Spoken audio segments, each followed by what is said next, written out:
Happy Easter, everyone. So today is the day we're going to give you an update on where we're at with our renovation, and we have a load of questions to get through. So the few questions that we've been asked this week are where do we even get started with the framing? So I'm going to get Derek to talk you through that. And also the fact that we're framing it ourselves, how we're actually doing it just with the two of us, because we're actually, it's quite heavy work. So we're going to share with you some tips on that, and also some tips on how you can save some time when framing up the house itself. So stay tuned. Let's go find Derek and let's get started. Claire. I'm Derek. And we're the beating heart behind Renovation of Life, and this is the channel for you if you love everything to do with home, home renovation, investing, design, you name it, this is the channel. If you live it, this is where you need to be. That's right. So today we wanted to give you a bit of an update on where we're at with our renovation, as well as share a few tips with you, and we had some questions, of course, which we're going to be answering along the way. So update on the reno. So we've framed the downstairs. If you turn the camera around, you can see what we've done. So all of the downstairs extension is now framed. Whee! And the good thing about having a big open space like this, we can build all the frames on the ground and stand them up, although they're very heavy, which is why this little item here is something we picked up. And what is this? So it's a pallet hoist. I'm using it for lifting up the wall frames and for lifting up the beams, which is quite fantastic. Wow, and it goes up to 3 cool. meters. So yeah, perfect for what we need, keep the labor down. That's right. Because it's just the two of us, and sometimes it's just Derek.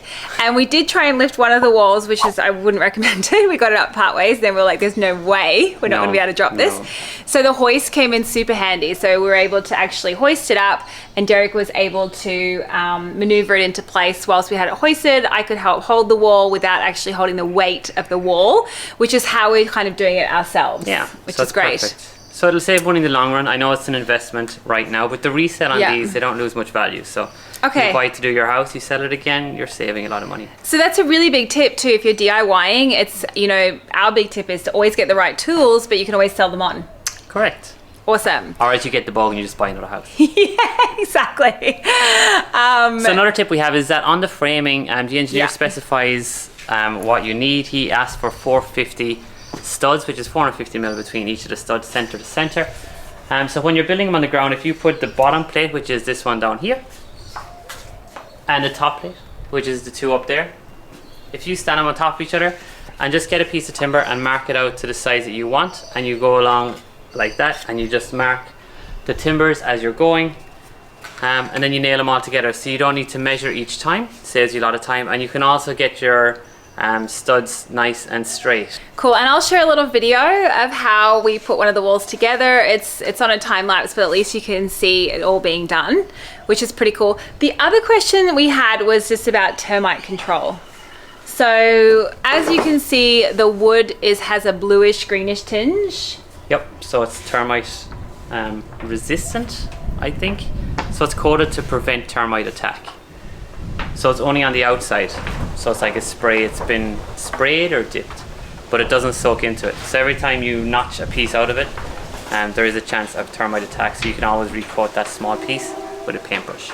Okay, and then you're putting foam along the perimeter as well. So underneath the walls on the perimeter, I'm putting expanding foam down there, so that stops ants, water. I just feel like it's a better thing to do, even though it wasn't specified by the engineer or by the termite control people. It's just a little something that I do myself. Awesome. Okay, and so one of the other questions is, where do we even get started with framing? So DIY framing, if you've never done it yourself, so how do you know what to order? So you start, obviously you've got your plan, you get your draftsman or your architect put it together, and then your engineer takes it and he puts together the material, not the list, but he gives you an itemized list of all the structural pieces that you need. So from that, some hardware stores or lumber yards will take that drawing for a small fee, and they'll put a list together of all the materials that you need, which is quite handy if you're starting out. Right. Otherwise, I like to do it myself. Yeah. And the other thing you can do, if you come across, if you're dealing with a lumber yard, and they might have cheaper products, you just go back to your engineer and ask if that would work. For example, he might specify a particular type of LVL beam, and your supplier might have a different type of beam in stock. Or maybe they don't have the beam that they're requiring in stock, which happened to us. Yes. And so sometimes you have to find a workaround, but you always need to check it with Always the check engineer. with the engineer. Always Absolutely. keep it in writing. Yes. If the engineer comes out and he's forgotten that he said that and it's incorrect, he will make you take it down. So get everything in writing by email. Right. And so once the framing goes up and it's completed, the engineer actually comes out and does an inspection. So you're not left to your own devices, but if you have questions, it's always better to check rather than have to fix something later. Correct, yeah, save time. Absolutely. Okay, so the next question we were asked was how we even get started with a project like this, because it's so overwhelming. And if you've never renovated before, it is overwhelming. Even if you have renovated before, it's completely overwhelming.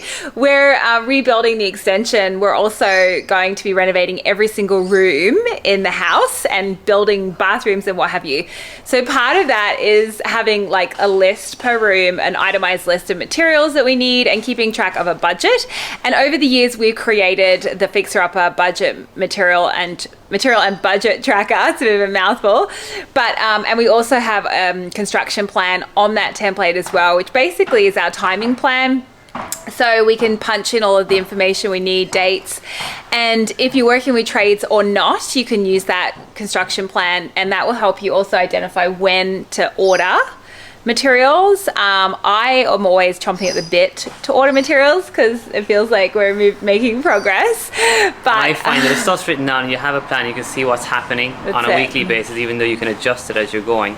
It does take a lot of pressure off. The weight of the world is not on your shoulders because you can just look at this plan, you can share this plan and see what's going on. Absolutely. And not only that, what's really fun with the plan is like you'll put your budget in. So say for example with our kitchen sink, so I had budgeted, it was the kitchen sink I'd chosen was $949, and so I'd put that in as the budget.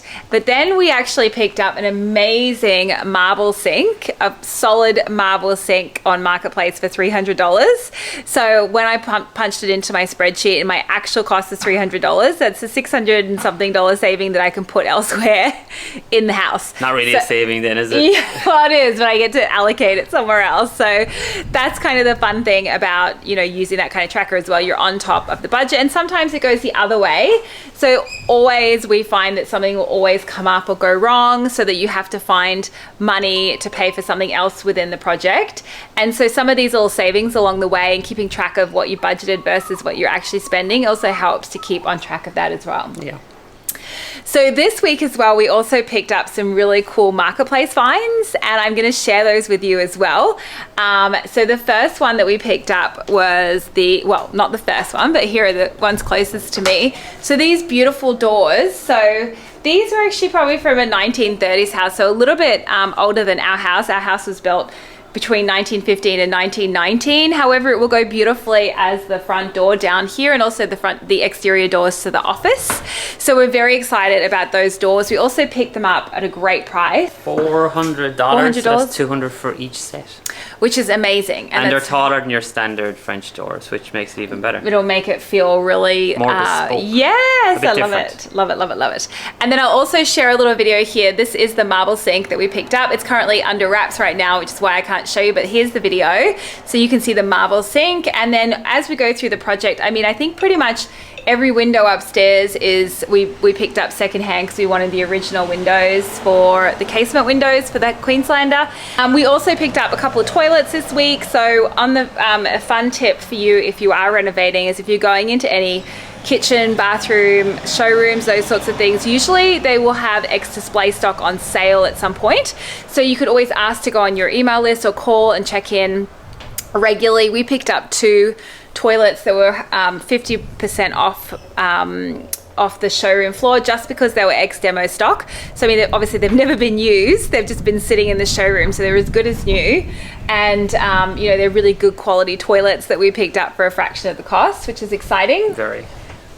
Well, that's another week at our renovation site. So next week coming, we have the truss company coming out on Friday to measure up for the trusses for the roof, which is very exciting. I start putting the floor system down. Yes, that's going to be so exciting. Yeah. So stay tuned for that because we'll get some video that we'll be sharing with you for the flooring going down. Once the flooring goes out, oh my gosh, it's going to feel like a proper house. It So is. exciting.